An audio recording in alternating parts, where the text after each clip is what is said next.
Okay, so are you ready to dive into this? Humanoid robots. Sounds like a fascinating topic. Yeah, those robots that, walk and talk like us. Are they really going to be making us martinis anytime soon? Well, that's the question, isn't it? Like, is Elon Musk's vision of Optimus the robot butler actually coming true? Right, right.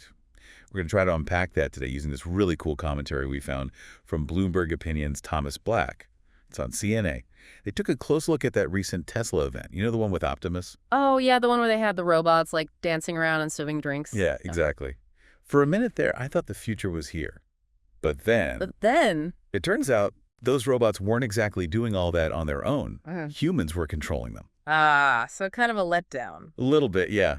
It makes you realize that those super advanced robots that can, like, navigate your messy house and all that. They're not quite here yet. Exactly. Yeah. But, Elon Musk is a pretty ambitious guy. He's made some pretty wild predictions about tech before. And a lot of them have actually come true. I mean, maybe not always on the timeline he initially throws out there. Haha, yeah, fair enough.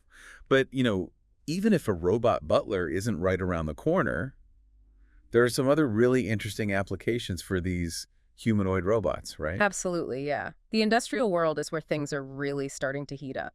Think about companies like Agility Robotics, Neurorobotics, and Boston Dynamics. They're all working on robots for factories and warehouses. So why are those settings a better fit for robots right now? Well, you have to consider the environment, right?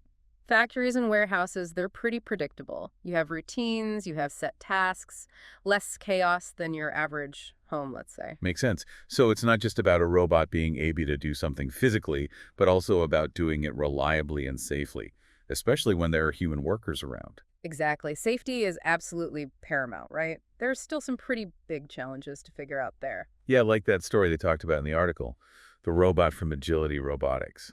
Oh, the one that had trouble figuring out the difference between a container and a human hand? Yeah, not exactly something you want to see happening on a factory floor. It definitely highlights just how complex it is to get these robots to understand and respond to their surroundings the way we do, you know? Yeah, we take it for granted how much we're constantly processing and adjusting based on what's going on around us. Exactly. It's really tricky for robots to replicate that, especially when it comes to safety. So maybe we're not going to have a robot mowing the lawn in the Texas heat anytime soon. Right. But it sounds like they could be packing boxes or stocking shelves before too long. That's more realistic, yeah. And think about it from a business perspective, right? There's this idea of return on investment that drives a lot of decisions. Meaning the robot has to actually save money or make money for the business to make it worthwhile. Exactly.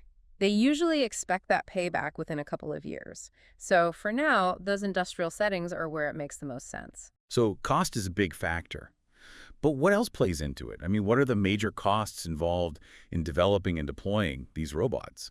Well, the initial cost of the robot itself is obviously a big one, but then you've also got things like maintenance, software updates, and even training for the people who will be working with those robots. It all adds up. And on top of that, you have the whole safety issue, right? If a robot malfunctions in a factory, the consequences could be pretty serious. Absolutely. You need those rigorous safety tests, certifications, and you've got to have that ongoing monitoring and maintenance. You can't afford to have accidents. It could really damage trust in the whole industry. It's fascinating to see how all these pieces fit together. The cost, the safety, the technical side of it. It's a whole lot more complicated than just building a robot that can, walk and talk. Yeah, and that's probably why we're going to see a gradual rollout of this technology, starting in those industries where the benefits are clear and the risks are easier to manage. Places like factories and warehouses, they're kind of like proving grounds, right? Okay, so factories and warehouses first. Most likely. But maybe those robot bartenders aren't too far behind. Maybe not. I could definitely see controlled retail settings with repetitive tasks being next. Like you said, a robot barista or a robot bartender. I'd definitely order a robot-made latte. Haha, exactly. But again, it all comes back to that return on investment. It has to make financial sense for the business owner. Speaking of practicality, Yeah. that article had some pretty eye-opening details about the limits of robots today. Like, Agility's Digit robot has a battery life of only 4 hours. 4 hours, wow. And if it's doing heavy work, it drops to only 2 hours. Plus, it takes a whole hour to recharge. That definitely puts a damper on the dream of a tireless robot workforce. Uh-huh, for sure. Yeah. It's a reminder that even though the tech is advancing quickly, we're still a ways off from those sci-fi visions of robots doing everything for us. Absolutely. And even with movements, right? Robots are getting better at dexterity and balance, but they're still nowhere near as smooth and precise as a human. Although one thing I thought was pretty interesting was how robots can swap out different tools for their hands, those end effectors. Right, that's their advantage. While a human hand is really versatile, a robot can be customized with a very specific tool for the job, like a gripper or a screwdriver. It's like a trade-off. Less overall versatility, but better at specific tasks. Exactly. So, timeline-wise, when do you think we'll actually see these humanoid robots working side by side with humans in a meaningful way? Well, Agility Robotics, they're aiming to have a version of their digit robot safe to work with humans within a couple of years. That's pretty ambitious. Wow, that's really soon. Yeah. Yeah. And they've already got like 15 customers lined up ready to use them. So there's definitely a lot of excitement about this technology. Businesses are eager to get their hands on it. That's amazing. It really feels like the robotics industry is on the cusp of something big, huh? It really does. I mean, we're seeing incredible advancements. I think it's only a matter of time before these humanoid robots are a more integrated part of our world. Okay, so we've talked about how fast this humanoid robot tech is moving, how Yeah. they might be packing our Amazon orders or mixing cocktails. Right. But before we get too caught up in all that, I think it's important to step back and think about the bigger picture, like how will these robots actually affect our world? Absolutely, yeah. It's not just about the cool factor. We got to think about the potential impact on society as a whole. Right, exactly. So what are some of the big things we should be thinking about, especially when it comes to robots entering the workforce? Well, I think the most immediate concern for a lot of people is jobs, right? I mean, if robots can do things more efficiently and for less money than humans. Then what happens to the people who are currently doing those jobs? Exactly. And we've seen it before, right? Automation's already had an impact on industries like manufacturing. Yeah, and it seems like warehouse and logistics jobs might be next. It's definitely a possibility. And it's not just about the number of jobs lost either. It's about the types of jobs and the skills that are needed, even if new jobs are created in fields like robotics. Will those jobs offer the same pay and benefits as the ones they're replacing? That's a big question. We need to make sure this transition to a more automated workforce doesn't end up creating even more inequality. Right, we need to find ways to support workers who might get displaced and help them develop the skills they need for this new landscape. Absolutely, yeah. Investing in education and training programs is crucial. Focus on the skills that will be in high demand as automation becomes more widespread. So it's not about being afraid of robots taking over. Right. It's more about seeing them as collaborators, Yeah. right?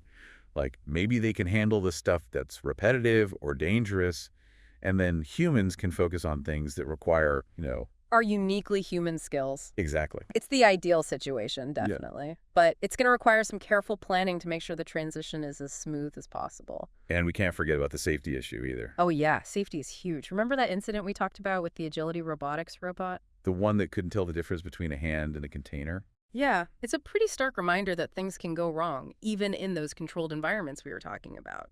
Definitely a bit unsettling to think about sharing a workspace with something that could accidentally, Cause harm. yeah. Absolutely. So as robots become more common in workplaces and in our lives in general, Uh-huh. we got to be super careful about making sure they operate safely. So rigorous testing, clear regulations. All of that. And ongoing monitoring and maintenance, too. We can't just set them loose and hope for the best. And it's not just about the workplace, right? I mean, there are bigger societal questions too, like how will all these robots affect our social interactions? That's a fascinating question. Will we become more isolated, more reliant on machines, less connected to like the real world and each other? It's almost like something out of science fiction. I know, right? It's starting to feel like a real possibility. Some people think robots could actually improve our social lives. Really? How so? Well, think about it. What if robots handled all the chores and errands? Ooh, I like where you're going with this. Then we'd have more time for things we actually enjoy, right? More time with family and friends, more time for hobbies. It sounds pretty idyllic. Yeah. But what if we become so dependent on robots that we lose the motivation to, like, actually do things ourselves? That's a valid point. What if we become so used to interacting with machines that we lose the ability to really connect with other human beings? It's like, do we really want to live in a world where our closest relationships are with robots? It's about finding that balance. We need to be aware of the downsides of automation while also embracing the ways it can improve our lives. It's about using technology in a way that actually makes us more human, not less. It's like any new technology.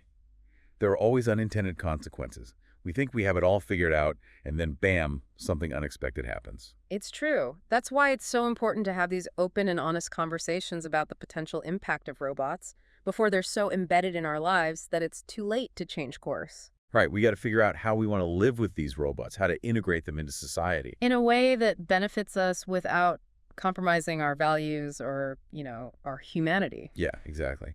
So we've talked about jobs, safety, the social side of things. Is there anything else we should be keeping in mind? Well, one thing that often gets overlooked is transparency and accountability. As robots become more advanced, their decision-making gets more complex. We need to be able to understand how those decisions are made. So how do we make sure they're operating ethically? Exactly. And how do we hold them accountable when things go wrong? It's almost like we need a whole new set of ethical guidelines specifically for dealing with robots. It's like, are we going to treat them like tools? Right. Like appliances? Or are they going to be something more than that? Wow. It's like we're on the verge of a whole new era of human-robot interaction. We are. And we need to make sure we're approaching it responsibly. We need to figure out how to develop and use these robots in a way that aligns with our values and serves humanity as a whole. Couldn't have said it better myself. It's not just about the technology, it's about the principles behind it. Absolutely, yeah. All right, welcome back to the deep dive. Okay, so we're back for the final part of our deep dive. And this is where things get really interesting, I think. It is. This is where we get to speculate a little bit, right? Like, think about those what-if questions about robots and the future. Yeah, exactly. We've talked about the practical stuff, the ethical concerns, but now we're going even further. What does it all mean for humanity in the long run? Like big picture stuff. Right. It's not just about robots doing our dishes or taking our jobs. It's about how this tech could actually change what it means to be human. Whoa. Okay, so big question then. What happens to the relationship between humans and robots? Is it going to be like all friendly and collaborative? Or are we going to end up competing with each other? It's tempting to think of it like that, right? Like us versus them. But I think it's going to be way more complicated than that, and hopefully a lot more. Well, symbiotic. Symbiotic. Okay, I like that word. But what does that actually look like? Well, imagine a future where humans and robots are playing to each other's strengths.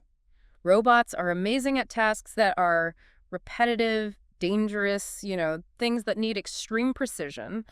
But humans, we bring creativity to the table, empathy, problem-solving skills, all that good stuff. So instead of robots replacing humans... They're actually helping us reach our full potential. Yeah, exactly. Like a partnership where each side brings something unique to the table. Precisely. And I think this kind of partnership could lead to some amazing breakthroughs, not just for businesses and the economy, but for society as a whole. Okay, I'm on board with that.